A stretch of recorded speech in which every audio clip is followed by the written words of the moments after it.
بسم اللہ الرحمن الرحیم انا للہ و انا الیہ راجعون۔ عزاداران امام، ماتمداران سرکار سید الشہداء کربلا، موسم کے پیش نظر اور تمام حالات کے پیش نظر آپ سمجھ ہی گئے ہوں گے کہ اس وقت تقریر نہیں ہوتی، مگر ہر عزادار کی کچھ نہ کچھ مجبوری حائل ہوتی ہے۔ ظاہر ہے کہ یہ قدرت کا اپنا فلسفہ اور فیصلہ ہے، اسے ہمارے روکنے سے روکا نہیں جا سکتا۔ رحمتوں کے نزول کے سائے میں آپ حضرات تشریف فرما ہیں، صرف اور صرف اس لیے انجمن نے حکم دے دیا تاکہ کچھ ہمارا حسین آباد کامٹی کی مہمان انجمن جو تشریف لانے والی ہے، وہ انجمن کا پورا دستہ یہاں تک پہنچ جائے، اور میں سمجھتا ہوں تقریباً پہنچ چکا ہے۔ اب بہت دیر مجھے پڑھنے کی ضرورت نہیں ہے۔ میری تقریر آج کی شب بیداری میں بالکل اختتامی تقریر ہوتی ہے، جو شہزادی سکینہ سلام اللہ علیہا کے زندان کے حوالے سے میں کرتا ہوں۔ وہ آپ کو بخوبی معلوم ہے، لیکن میں بھی اس لیے حاضر ہو گیا کہ ایسے لمحات میں ظاہر ہے کہ ان انجمن نور اسلام کے نوجوانوں نے جو مصلی عبادت فرش ادائے حسین کے حوالے سے بچھایا ہے، یہ اس بات کا اعلان ہے، یہ فرش ادا دنیا کے ہر امیر اور ہر غریب کا فرق مٹانے کے لیے دنیا میں آیا ہے۔ جہاں انسانیت اس بات کے لیے سوچ رہی تھی اور مجبور ہو رہی تھی کہ کوئی غریب دور کھڑا ہوا کف افسوس مل رہا ہوتا ہے کہ میں امیروں کے پاس جاتا ہوں تو دنیا مایوب سمجھتی ہے، امیر کسی غریب کے پاس آنے کے لیے مایوب سمجھتا ہے، مگر یہ واحد محبت حسین ہے اس کائنات میں، جس نے ایک فرش ادائے حسین بچھا کے زمانے کے سارے امیروں اور سارے غریبوں کو ایک مسند پہ بٹھا دیا، اور یہ اعلان کر دیا کہ یہاں یہ وہ دربار ہے جو کسی بادشاہ کا دربار نہیں ہے، یہ وہ دربار ہے جو کسی بہت بڑے حاکم کا دربار نہیں ہے، بلکہ یہ وہ دربار ہے کہ جس کے اشاروں پہ اللہ اپنے ارادوں کو بدل دیتا ہے، یہ وہ دربار ہے کہ جس کے اشاروں پہ مشیت کے راز آگے بڑھتے ہیں۔ لہذا میں فضائل نہیں پڑھ رہا ہوں، موسم کو دیکھتے ہوئے دو لفظ اور اس کے بعد ربط مصائب عزیزان گرامی، یہ ماتم، یہ مجلس حسین، یہ گریہ اتاری،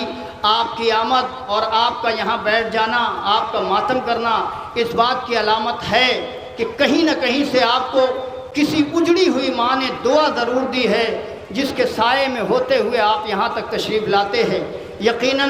اگر کسی ماں کی دعا نہ ہوتی تو ہم سوچ کر کے بھی فرش ادا نہیں بچھا سکتے تھے، ہم چاہتے ہوئے بھی غم حسین منانے سے قاصر رہتے۔ یہ ایک ماں ہے جس نے روز ازل سے لے کے ابد تک ہم جیسے فقیروں کے لیے یہ وعدہ کر لیا کہ دنیا تو مٹ جائے گی مگر میرے لال حسین کے عزادار نہیں مٹیں گے۔ سلام کرو مل جل کے کائنات عظیم کے اس حسین کو کہ جس نے زیر خنجر بھی کسی اور کو یاد نہیں کیا، بلکہ ایک فقرہ اپنے لال سید سجاد سے کہا، میرا بیٹا سید سجاد جب قید شام سے چھوٹ کر وطن واپس جانا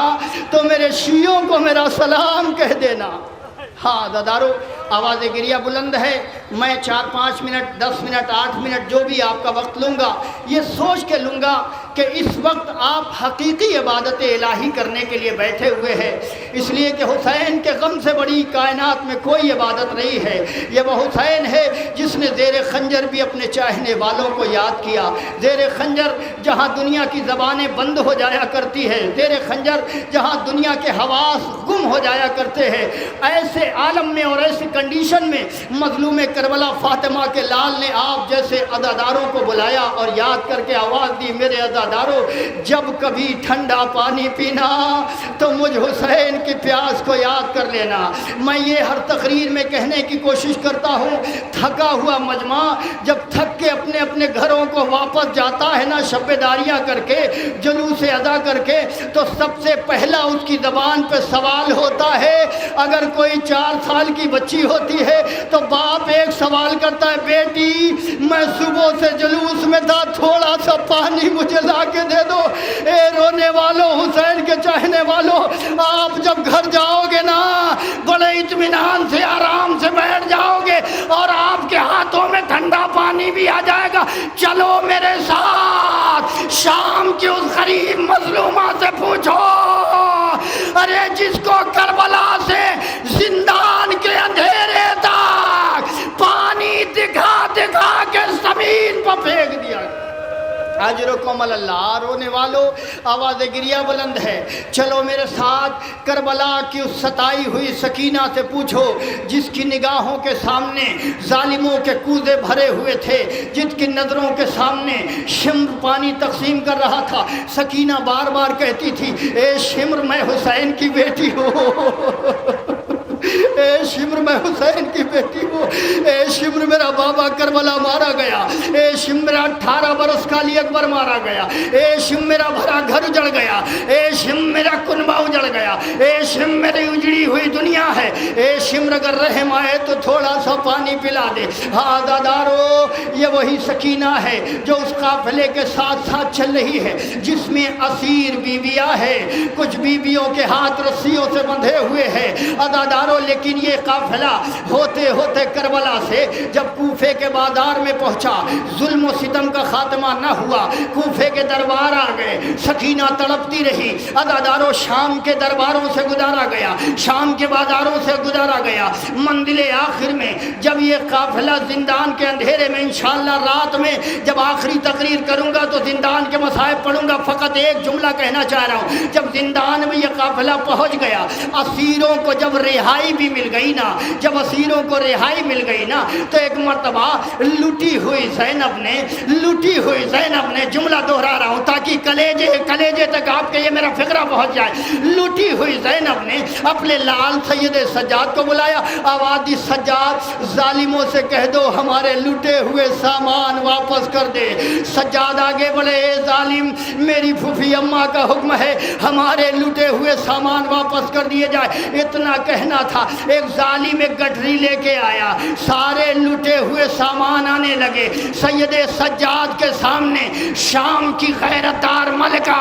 علی کی زینب، ام کلثوم بیٹیاں، ایک مرتبہ ساری بیویوں کو بلایا۔ بلانے کے بعد زینب قریب آئی، زینب نے ایک پوٹلی نکالی، ایک ایک چادر، کلیجہ سنبھالو عزادارو، جملہ میں نے کہہ دیا، ایک ایک چادر زینب نکال رہی ہے۔ اے اماں یہ آپ کی چادر، ہمارا باپ یہ آپ کی چادر، ارے سارے لوگوں کی چادریں بیویاں نکالتی گئی۔ ایک مرتبہ آواز دی زینب نے، اے بہن کلثوم یہ آپ کی چادر بھی آ گئی۔ ایک مرتبہ راوی بیان کرتا ہے اسی چادر کے درمیان سے اللہ جانے ارے بیمار کربلا کو کیا ملا۔